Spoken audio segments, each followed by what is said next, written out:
ओम शांति।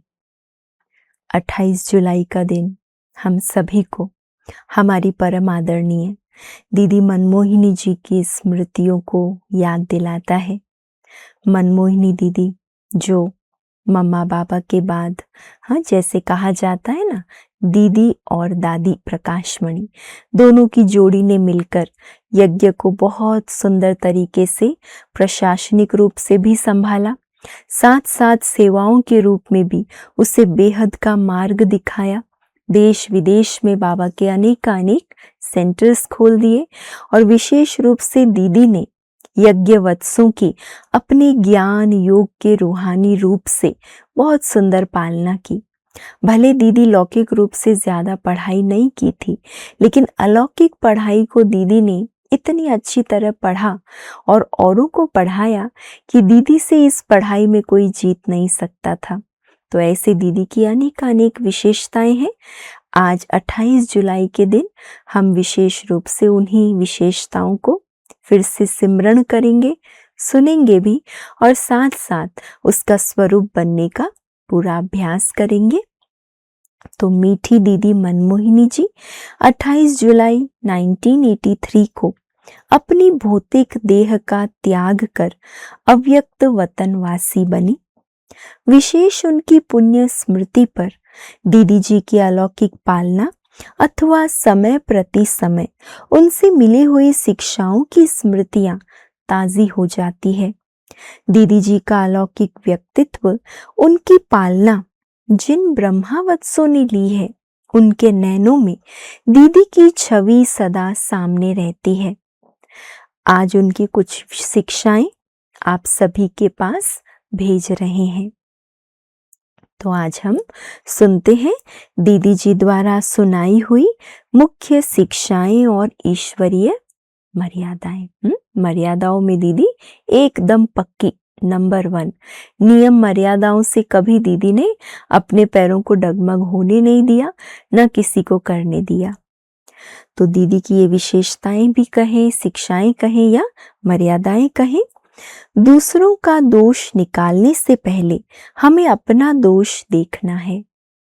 कोई सेंटर पर रहने वाली बहनें बहुत जोर जोर से बोलती है। कई बार दिल को चुभने वाले कटु वचन भी मुख से निकालती है, जिससे बहुत बड़ी डिससर्विस होती है। जो सेंटर पर रहते हैं उनके बारे में दीदी शिक्षा दे रहे हैं। अगर हम जोर से बोलते हैं या जो दिल को चुभने वाले कटु वचन है, ऐसे मुख से शब्द बोलते हैं, तो बहुत डिससर्विस होती है।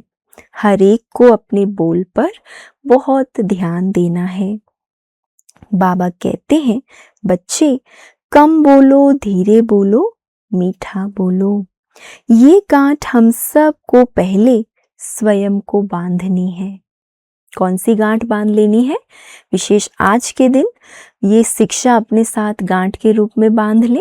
कम बोलो, धीरे बोलो, मीठा बोलो। छोटी बहनों की ग्लानि कभी जिज्ञासुओं के सामने नहीं करो। अगर वह करे तो उनकी बातों में हाँ करके ठप्पा नहीं लगाओ, है ना, उसको टेका नहीं दो और ज्यादा। टीचर्स जब कहीं सेंटर पर जाकर सर्विस करती है, जिज्ञासु महिमा करते हैं तो उस महिमा को स्वीकार कर लेती है।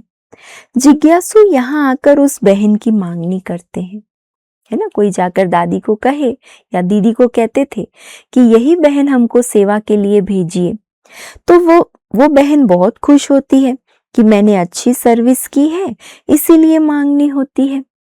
फिर सूक्ष्म अहंकार आ जाता है और रिजल्ट क्या होती? रिजल्ट यह होती जो 2 पार्टी हो जाती है, जिज्ञासु टूट जाते हैं। इसका सारा कारण टीचर का है।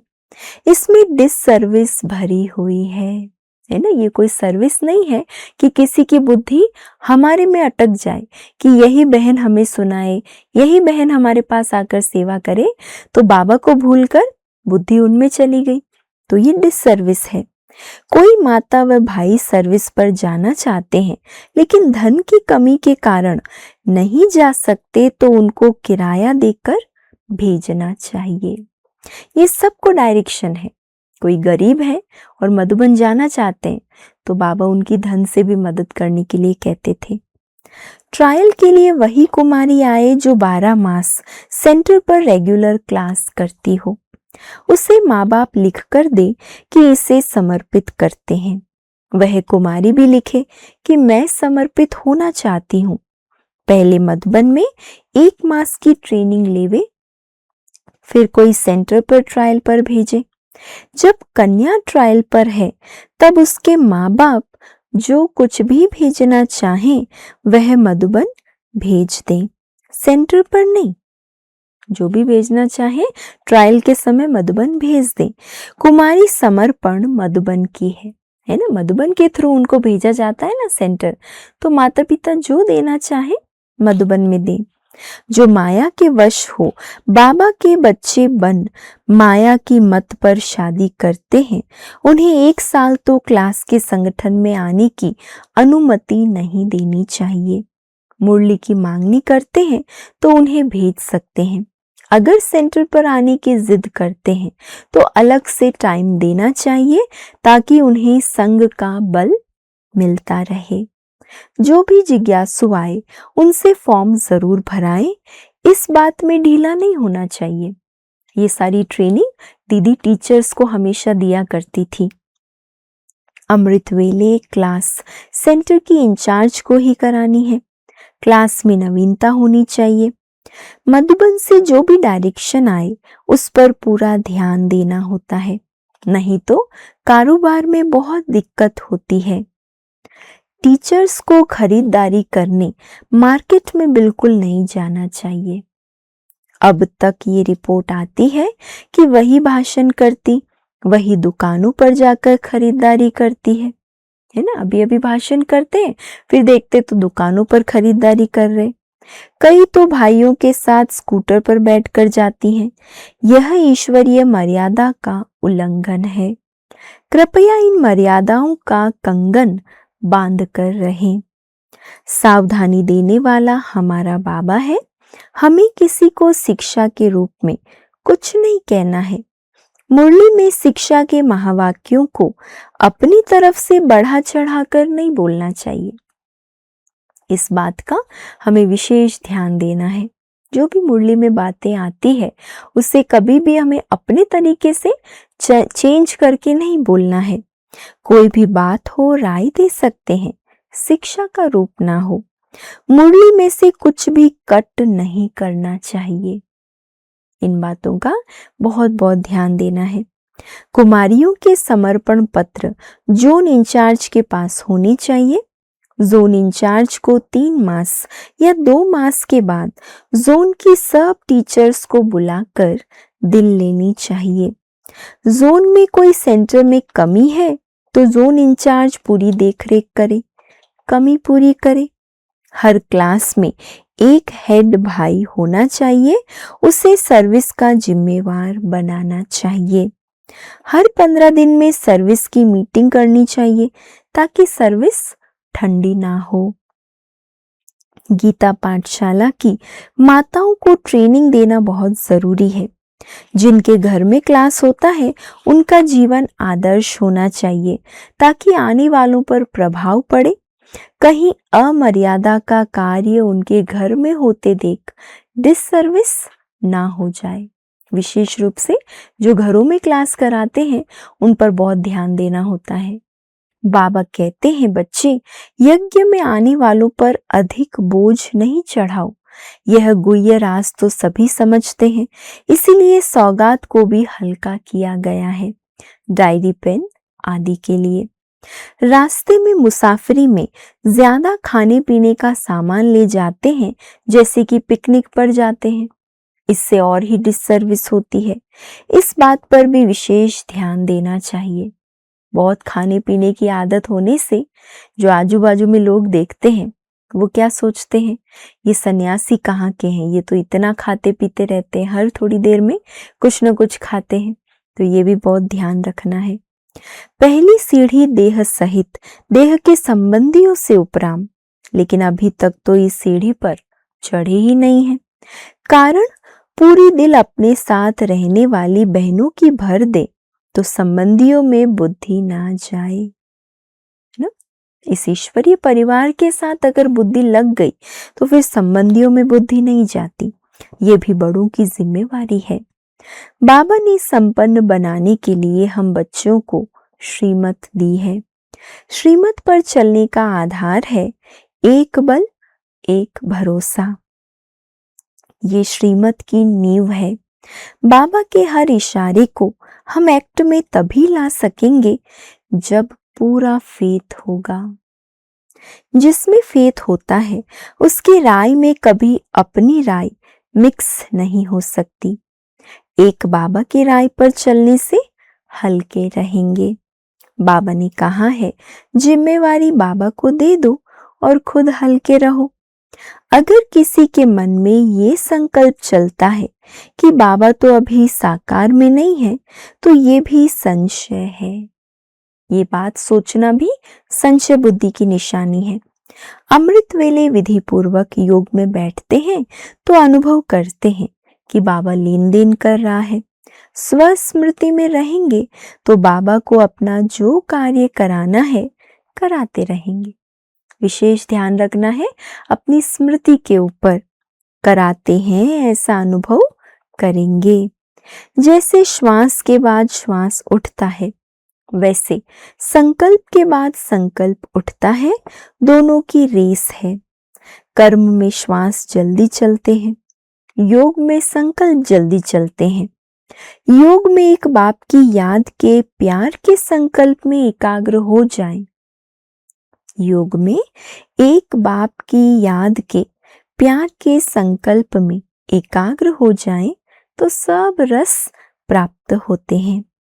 एकाग्र व्रति की धरनी पर हर संकल्प फलदायक होता है। इसके लिए कर्म योग का अभ्यास चाहिए। दिनचर्या पर अटेंशन हो। न्यारे और प्यारे की स्थिति बहुत मीठी अवस्था है। सदा अपने स्वमान में स्थित रहो तो फरिश्तेपन की स्टेज दूर नहीं। क्या कहा दीदी ने? स्वमान में स्थित रहेंगे तो फरिश्ता बनना हमारे लिए बहुत आसान हो जाएगा। कभी कभी अगर कमजोरी के संकल्प उठते हैं तो कहेंगे स्वमान की स्टेज से नीचे आ गए। महारथी की मुख्य निशानी है फॉलो फादर और हर कदम श्रीमत पर। तो जो स्वरूप बाबा हमारे से चाहते हैं वो अभी प्रत्यक्ष होना चाहिए। सदैव याद रहे जैसा कर्म हम करेंगे। हमें बाबा के दिल तख्त नशीन बनना है। अगर दिल कहाँ टुकड़ा टुकड़ा होगी तो बाबा स्वीकार नहीं करेंगे। बाबा की दिल और मेरी दिल में अंतर ना हो। कितनी सुंदर बात है। बाबा के दिल और मेरे दिल में अंतर ना हो। कोई कितना भी गुणवान हो, हमें उस पर न्यौछावर नहीं जाना है। देखना है इसको ऐसा गुणवान बनाया किसने, वो सोचो। गुणवान तो है वो आत्मा, पर ये गुण दिया किसने है। तो बुद्धि डायरेक्ट बाप की तरफ चली जाएगी। जब बाप के दिल से दिल मिल गई तो और कहां जा नहीं सकती। इसमें गुण है, इसके लिए इनसे हमारा स्नेह है। इस गुण के कारण उस आत्मा से हमारा स्नेह हो जाए, स्पेशल हमारा उस पर बार बार ध्यान जाए, ये भी बहुत सूक्ष्म माया है। बाबा हमें अभी इससे भी पार लेकर जा रहे हैं। जब दिलवर को दिल दे दी तो हमारा फरिश्ता स्वरूप दूर नहीं।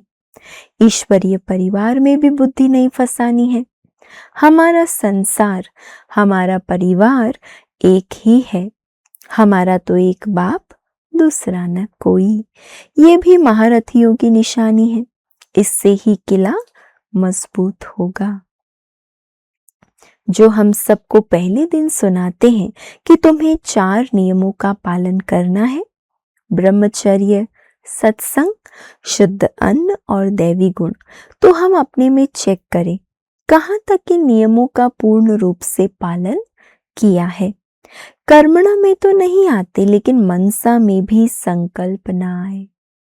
चलो कर्मणा तो नहीं होता, पर अभी बात है मनसा की भी।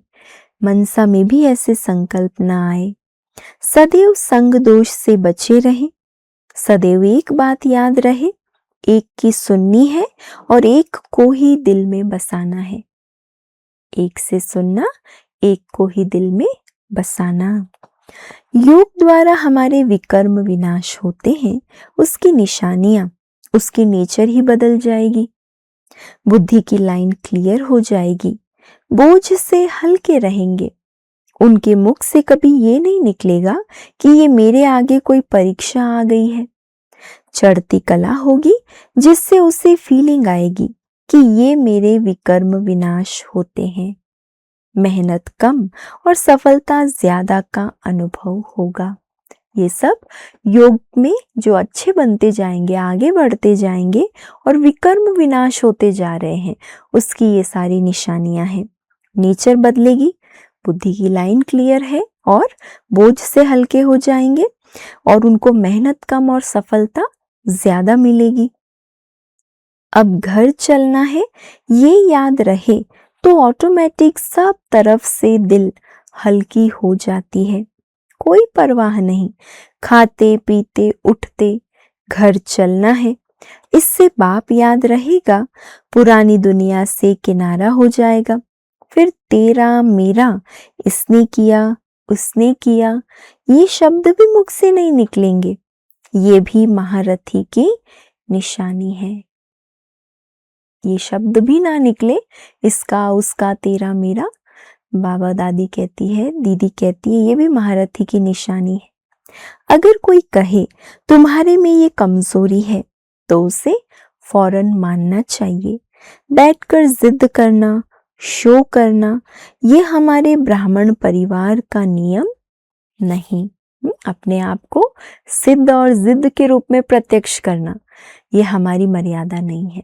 तो इन सब मर्यादाओं का खुद दीदी भी स्वरूप थी और वही मर्यादाएं उन्होंने ब्राह्मण परिवार के समक्ष प्रत्यक्ष रूप में दिखाई। तो हम सब यही पुरुषार्थ करेंगे कि इन मर्यादाओं का हम भी पूरा पूरा पालन कर मर्यादा पुरुषोत्तम बने। अच्छा, ओम शांति।